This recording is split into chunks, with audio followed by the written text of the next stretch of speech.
Hello, my Roslins and Rosikins. Mother is back, and I wanted to touch on body dysmorphia.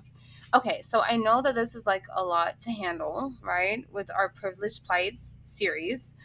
But the ultimate truth is that a lot of us Roslins, we deal with body dysmorphia because you have unambiguous black people in our family saying we look like one thing and then society saying we look like another.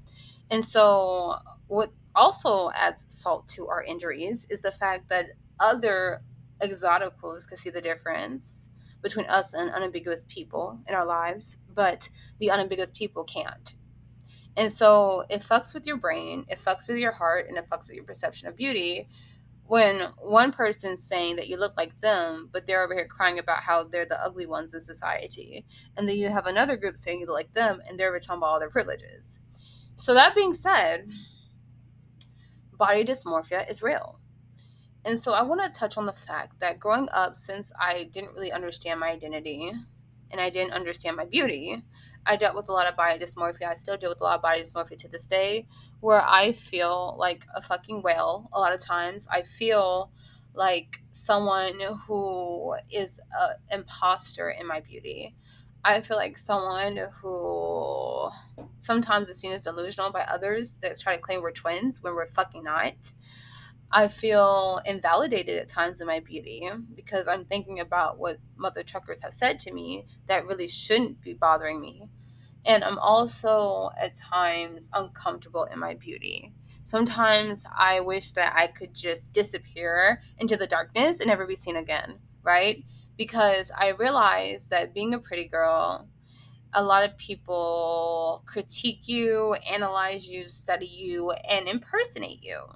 And I also realized that being a pretty girl with body dysmorphia, you always think you're impersonating your own damn self half the time. And so you don't feel authentic to your beauty. You don't feel native to it. You feel foreign and you feel confused and conflicted.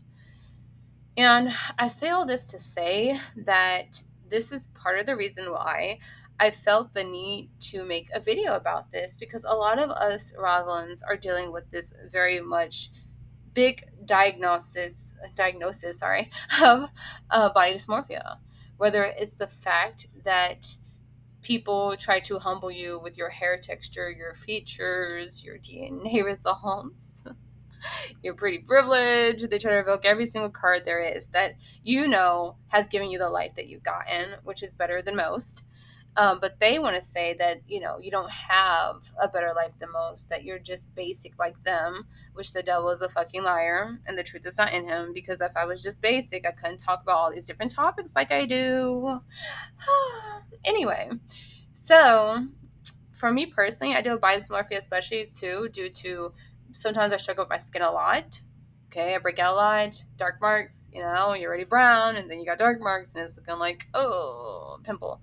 It's looking like a pizza. Um, and then, not that, but if you gain weight, you're feeling like a whale, a beluga whale, as exactly what would say. Someone throws shampoo back in the ocean. If you know the reference, it's from White Chicks. But yeah, and then if you are too skinny to some people, they feel like you're a stick and they try to make fun of you as your anorexia. And then if your hair, looks thick or looks like kinkier some days than others, depending on how you style it, they try to say, oh yeah, you got that 4C hair like the rest of us. Well, you don't. And then they try to humble you with your nose, your lips, etc., etc., as if it's a crime to have full lips and a cute nose. Get the fuck on. So again, these are different things that us Roslins have to deal with, right? And they try to humble you because you might have lesser admixture than most other exoticals, but you still have a differentiating type of phenotype from an unambiguous black woman and unambiguous people in general. Like for me, I've had people tell me that I look Dougla to them. And I was doing research, and Dougla is actually a mix between African and Indian. And I have an auntie who has Indian in her blood too, and she looks Douglas to me. She doesn't like your average African American woman, as one would say, or I should just say unambiguous black woman. Because one thing I do know about African American women as general, I feel like we have a distinct beauty as well. But she doesn't look like your unambiguous black woman, I should say. And my mother, when I was looking more at her pictures, my late mother, she looks, and when I say my late mother, I mean like my birth mother, right? And my birth father, like they look different than you would say an unambiguous black person would look like, and so do my sisters and me. So it's very interesting. It's very interesting. And so I deal with body dysmorphia because on one hand, you got people trying to humble me with my blackness that I do possess. I'm not taking that away from my identity because it is part of it, a good part of it actually. But then you have, on the other hand, people who are validating the fact that, yeah, you definitely are part of the black community, but you do have these benefits and you do look different in general, right? And so I find it very interesting when people try to tell me what I am and what I ain't. And also when I start hearing the voices in my head that criticize me the most when I'm looking at myself in the mirror. And it really does bother me, my Rosalind's and Rosalkins, because imagine living in a body that you feel like is not your own, a body that you feel like is foreign to you because you're trying to fit multiple labels onto it. And that, one day you feel this way, the next day you feel that way, and then depending on what picture you take, what angle, you're looking like different from your normal self, right? And especially when you incorporate weight loss, hair health, all these different things, as you continue to blow up and embrace your beauty more, you start to almost not recognize yourself anymore. And so then you start thinking, well, who am I, right? How does the world perceive me, you know and my advice to you, my Rosalynds, is to please do not let people's voices get to you. Understand the great things that you have accomplished in life. Understand the beautiful person that you are inside and out, and understand the unique, beautiful features you have, and cultivate that. You don't know who you are yet physically. Keep going on your journey. It's going to come one day, right? And one day soon, if you continue to keep up certain patterns and make certain decisions on a daily, right? It's small habits that lead to big changes in life. And one of those small habits is you learning to embrace your beauty. It's you learning how to cultivate it, right? Whether you have 4C hair or not, whatever you have, because there are exoticals, like I've said before on my channel, that have 4C hair, okay? Whether you have 4C hair or a looser hair texture. I mean, I have 3C4A. You just need to make sure that you take care of it. Find women that have your unique beauty style phenotype, period. Right?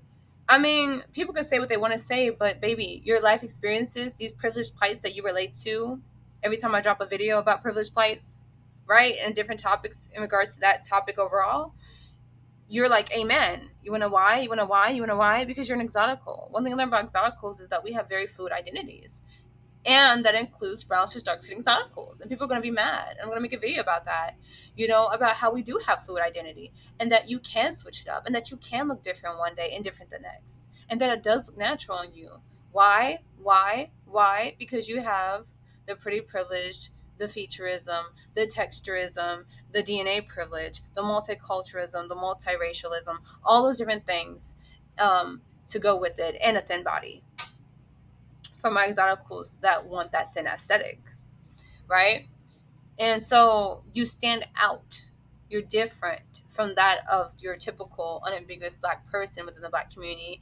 And they know that there's a difference, but they don't want to say it because they would be invalidating their own beauty since our beauty was put on a pedestal, right? And they want to critique the pretty girl more because they know you already have an advantage. So whenever you break out, they bring it to everybody's attention. And I remember Exoticals United had mentioned this in one of her videos, right? But Big Shirley over there, who ain't getting nothing, ain't getting nobody chasing her, she look a hot ass mess. Nobody's saying shit. Why? Because she's not a threat, but you are. So you also have to remember that, they only target the queen bee. They always come for the queen bee. They always do. They never stop because they try to bring you down a peg so that you can be normal, quote unquote, like them. So you can just be black, just like them. As if that's a badass thing. You got me fucked up on both sides with that one. So I just feel like body dysmorphia stems from a psychological distorted reality that you live in regards to the way your body is. And, you know, the only thing that can really help, I feel like, is taking steps to accept your unique beauty type. Because I used to be so much worse with my body dysmorphia.